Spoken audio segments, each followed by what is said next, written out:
Welcome to this episode of the APP's Fast Track, the show that's all about racing. This week, in anticipation of the Carolina Cup, we sat down with two of SUP Racing's legends. One known for distance races and the other for sprints, and threw a few questions at them. Let's go now and join Australia's Travis Grant and the Viking of SUP, your current world champion Casper Steinfath, all on this week's Fast Track. Very good, thank you, sir. Thanks. I'm doing okay over here in the cold north. It's been say not so tropical summer. We had a lot of rain and tough Viking weather, but I'm making the most of it. I'd have to be me. My first professional race, I think, was the first Battle of the Paddle in Hawaii. I don't think Casper was there. I was at the second ISA, but those first Battle of the Paddles, I kind of missed out on those because I hadn't really gotten into stand-up paddling yet. So I got to say, Travis probably pulls the grandfather card on me here. Oh, my worst race? You've had a couple of them. I've had a couple of really shit races, yeah. I mean, I'm trying to... That's funny because you always think of the good ones, right? Now I got to scratch my head like... Travis helped me out here. When did I really suck? So think of a marathon race. There's some marathon races. I think you've thrown the towel. I think some of the times that I definitely hated life the most while racing was in the Lost Mills in Germany, like 18 kilometers of flatwater racing. I should have been thinking of an answer while you were talking to Casper. I was too busy trying to help him. I haven't really had many bad races. I've normally been pretty consistent, to be honest. But me personally, as I get older, I hate the sprint races because I'm just no good at them. So that's what you do. That's what it's like. I'm no good at that, so I don't like it. So instead of trying to get better at it, I just sort of.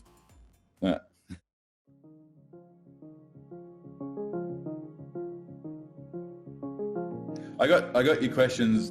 I read them this morning. What was the easiest race and the hardest race? And that Red Bull San Fran race came to mind, and I was like, I don't know if that was the easiest or the hardest prize money race I've ever done, because it was everyone. Some people didn't make the race. It was one of the hardest races, but it wasn't hard in what we're used to racing. It was more of just like, if I get out, I might do okay here. Red Bull Heavy Water, I'm not sure if it was the hardest or the easiest, because it didn't even feel like a race. And in the 2019 edition, it turned, with the starting from inside San Francisco Bay and first having to paddle, I don't know, it felt like 10 miles out to Ocean Beach was, a full-on challenge in itself. Then when the fog rolled in and we had to navigate the waves, like looking back at it now, I definitely understood why we all were so, just drained energy-wise, and why most of the field didn't complete it, because it was conditions that were just so, they weren't really possible to work with. So it was I remember being done with the race and just being ready to, just kissing the ground, like being thankful that I actually, succeeded in finishing it.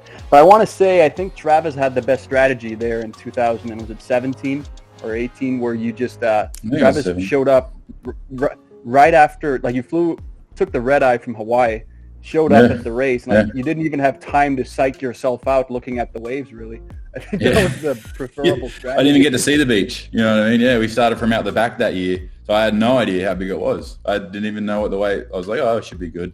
And then it's funny, I want to bring up that thing with obviously that last Red Bull race, when you did the opposite. APP they started completely in the bay, like I said, 10 miles, and you drained. And so obviously Casper's inner Viking came out and him in cold, like Casper Viking-like conditions.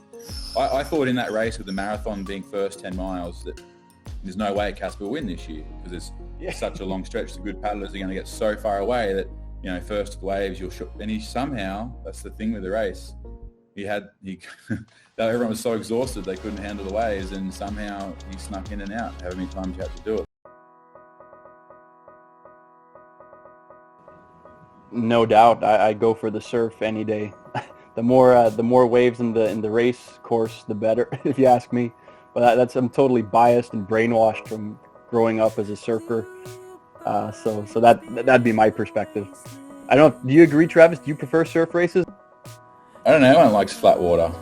I know two people like flatwater. Those the Hazulio brothers. It's pretty much it.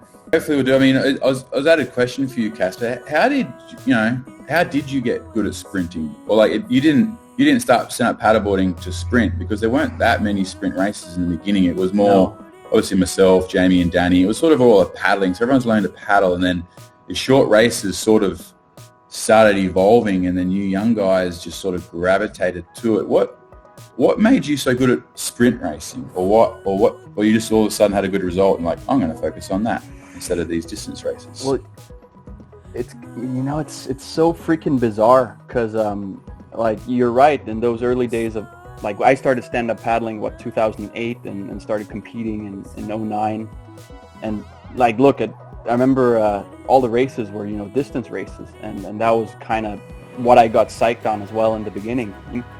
And then as I started doing the APP tour, which was the World Series back then, that was where the really short intensity sprint races were introduced.